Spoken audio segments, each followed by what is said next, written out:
क्या आपने कभी सोचा है कि महाभारत युद्ध के पहले ही पल में क्या हुआ था? कैसे दुर्योधन ने अपनी सेना को प्रेरित किया और कैसे गुरु द्रोणाचार्य ने अपनी प्रतिक्रिया दी?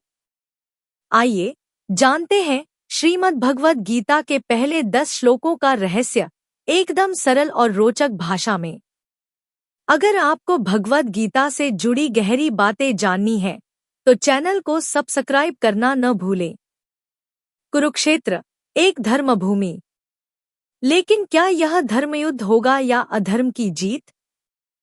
धृतराष्ट्र, जो स्वयं अंधे थे, संजय से पूछते हैं, क्या मेरे और पांडु के पुत्रों ने वहां युद्ध के लिए क्या किया? अब बारी थी दुर्योधन की। वह द्रोणाचार्य के पास जाता है, लेकिन क्या वह उन्हें युद्ध के लिए प्रेरित कर रहा था या अपने डर को छिपाने की कोशिश कर रहा था? युद्ध के मैदान में केवल राजा नहीं होते, बलिदान देने वाले वीर भी होते हैं। आइए मिलते हैं पांडवों की सेना के शक्तिशाली योद्धाओं से। लेकिन क्या पांडवों की सेना के वीरों से लड़ने के लिए कौरवों के पास कोई जवाब था? आइए जानते हैं उनके शक्तिशाली योद्धाओं के बारे में। दुर्योधन कहता है, हमारी सेना भीष्म के नेतृत्व में अपार है, लेकिन पांडवों की सेना भीम के नेतृत्व में सीमित है। क्या यह आत्मविश्वास था या छिपा हुआ डर? युद्ध की यह पहली झलक तो बस शुरुआत थी। अगले भाग में जानेंगे कि भीष्म पितामह के युद्ध घोष के बाद युद्ध कैसे शुरू हुआ। जैसे ही युद्ध की शुरुआत होती है, सबसे पहले दुर्योधन अपने गुरु द्रोणाचार्य के पास जाता है और कहता है, देखिए गुरुजी, पांडवों की सेना कितनी ताकतवर है। हमारे खिलाफ इनकी तैयारी कितनी मजबूत है। दुर्योधन की ये चिंता उसकी अंदर की बेचैनी को दर्शाती है।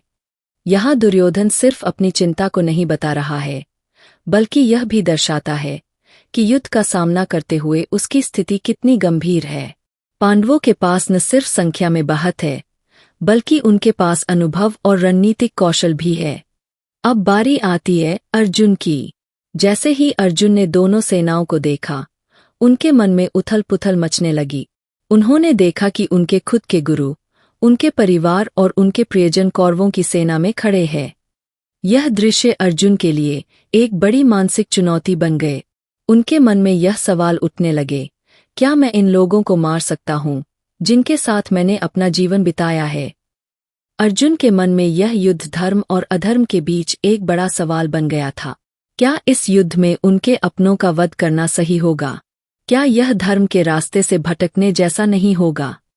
अर्जुन, जो अब तक चुप थे, अब अपने दिल की बात कृष्ण से कहते हैं। वह कहते हैं, हे कृष्ण, मेरे हाथ कांप रहे हैं, मेरा मन थम चुका है, मेरी आंखों में आंसू है, मैं युद्ध नहीं लड़ सकता। अर्जुन के इस आत्मसंघर्ष को समझना बहुत महत्वपूर्ण है। यह न केवल एक योद्धा की मानसिक स्थिति का प्रतीक है, बल्कि हर उस व्यक्ति की स्थिति का प्रतीक है जो जीवन के महत्वपूर्ण मोड़ों पर निर्णय लेने में असमर्थ होता है।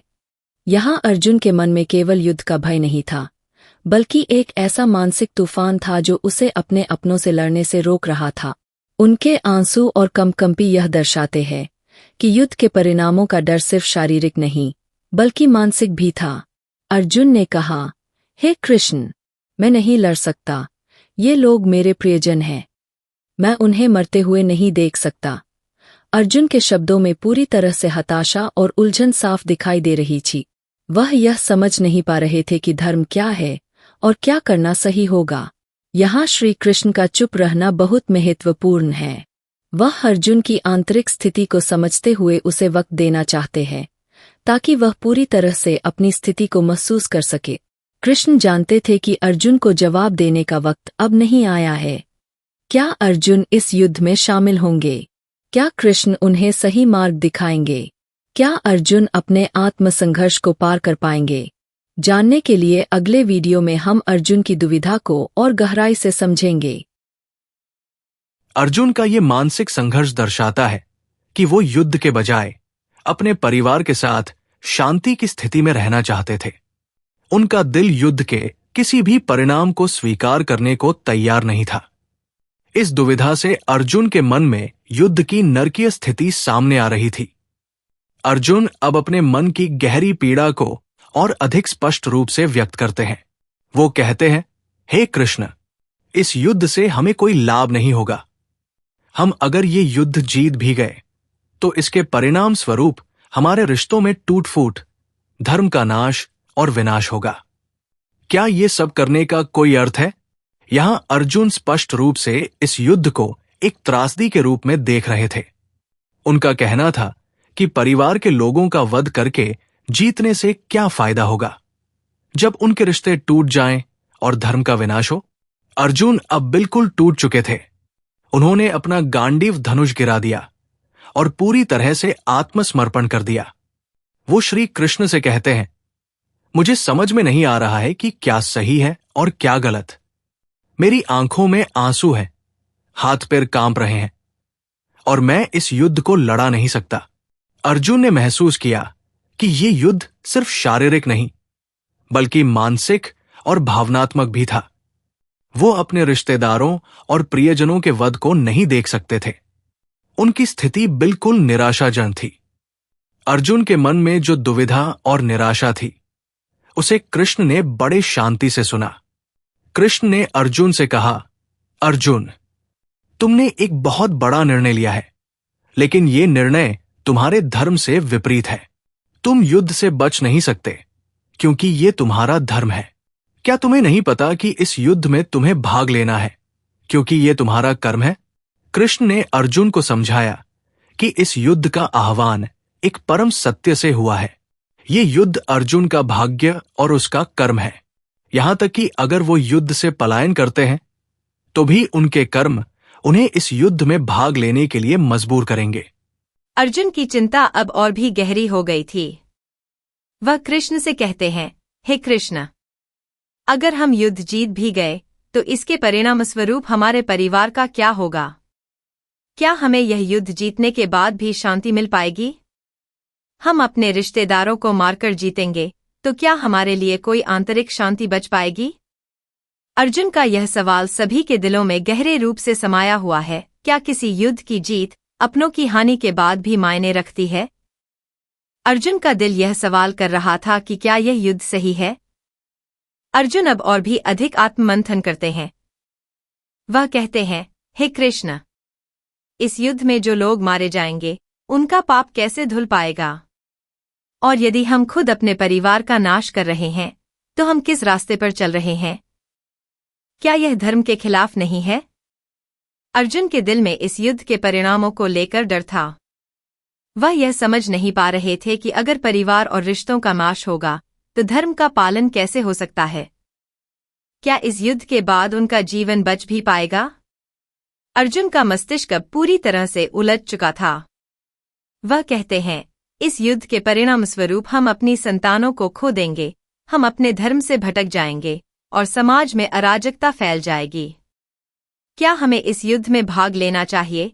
अर्जुन के मन में यह सवाल उठता है कि अगर हम रिश्तों और परिवारों का नाश करेंगे तो समाज के लिए क्या होगा? यहाँ अर्जुन को लगता था कि अगर परिवार और रिश्तों को छोड़ दिया जाए तो समाज में बहुत बड़ा विघटन होगा। उनका मन शांति की ओर खींचता था, लेकिन युद्ध की वास्तविकता उन्हें कठोर तरीके से पेश आ रही थी। अर्जुन की दुविधा को पूरी तरह से सुनने के बाद श्री कृष्ण ने अपना ज्ञान देना शुरू किया। उन्होंने कहा, अर्जुन, तुम जो कुछ भी कह रहे हो वह सच है, लेकिन क्या तुम यह जानते हो कि परिवारों के विनाश की जिम्मेदारी तुम पर नहीं है? तुम अपने धर्म के अनुसार इस युद्ध में भाग लेकर न सिर्फ अपने जीवन को सही दिशा दे रहे हो बल्कि संपूर्ण समाज के लिए भी एक आदर्श प्रस्तुत कर रहे हो। कृष्ण ने अर्जुन को यह समझाया कि यह युद्ध धर्म के रास्ते पर चलने के लिए आवश्यक है। अर्जुन को यह समझना था कि हर कार्य में परिणाम होते हैं, लेकिन धर्म का पालन करना सर्वोपरि होता है। अर्जुन का दिल अब भी शांति के रास्ते पर था, लेकिन कृष्ण के उपदेशों को सुनने के बाद भी उनका भय कम नहीं हो रहा था। अर्जुन कहते हैं, हे कृष्ण, यदि हम यह युद्ध जीत गए तो हमें क्या मिलेगा? क्या हम अपने परिवार को खोकर इसे सही ठहरा सकते हैं? हम अपने ही रिश्तेदारों को मारकर क्या लाभ हासिल करेंगे? अर्जुन यह समझ रहे थे कि युद्ध के परिणाम स्वरूप उनके परिवार, रिश्तेदार और गुरु मारे जाएंगे और उनके लिए इसका कोई अर्थ नहीं था। उनका मन शांति और सौहार्द की तरफ झुका हुआ था। अर्जुन अब और भी गहरी चिंता में थे। वह कहते हैं, यदि हम अपने परिवार का नाश करेंगे तो समाज में अराजकता फैल जाएगी। हमारे परिवारों का विनाश पूरे समाज के लिए विनाशकारी होगा, क्योंकि उनके आदर्श टूट जाएंगे और लोग धर्म से भटक जाएंगे। अर्जुन का यह डर था कि युद्ध से न केवल उनका परिवार बल्कि समाज का आधार भी टूट जाएगा। उनका यह मानना था कि अगर परिवारों का नाश होगा तो समाज में पाप और विकृति फैलेगी। अर्जुन की दुविधा अब और भी गहरी हो चुकी थी। वह कृष्ण से कहते हैं, हे कृष्ण, मैं यह युद्ध नहीं लड़ सकता। यह युद्ध एक अनियंत्रित आग की तरह है जो हमारी जड़ों को ही नष्ट कर देगा। इस युद्ध के परिणामों से हम कहीं न कहीं अपने धर्म से भटक जाएंगे। अर्जुन के भीतर अब यह सवाल था कि क्या युद्ध के माध्यम से धर्म की रक्षा हो सकती है? क्या वह अपने परिवारों की हानि के बाद समाज और धर्म का पालन कर पाएंगे? अर्जुन के मन में इस युद्ध को लेकर अंतिम भ्रम और शंका थी। वह कहते हैं, मुझे यह समझ में नहीं आ रहा है कि क्या मुझे यह युद्ध लड़ना चाहिए या नहीं। इस युद्ध के परिणामों के बारे में सोचते हुए मेरा मन अब और भी उलझ रहा है। अर्जुन अब अपने आप को पूरी तरह से असहाय महसूस कर रहे थे। उनका मन युद्ध और उसके परिणामों के बारे में गहरे संदेह में था। क्या कृष्ण उन्हें इस संकल्प से बाहर निकाल पाएंगे? अर्जुन की यह मानसिक स्थिति क्या इस युद्ध में भाग लेने के लिए उन्हें तैयार कर पाएगी? श्री कृष्ण के उपदेशों का प्रभाव अर्जुन पर कब होगा? जानिए अगले वीडियो में, जब कृष्ण अर्जुन को अंततः उनका कर्म समझाते हैं।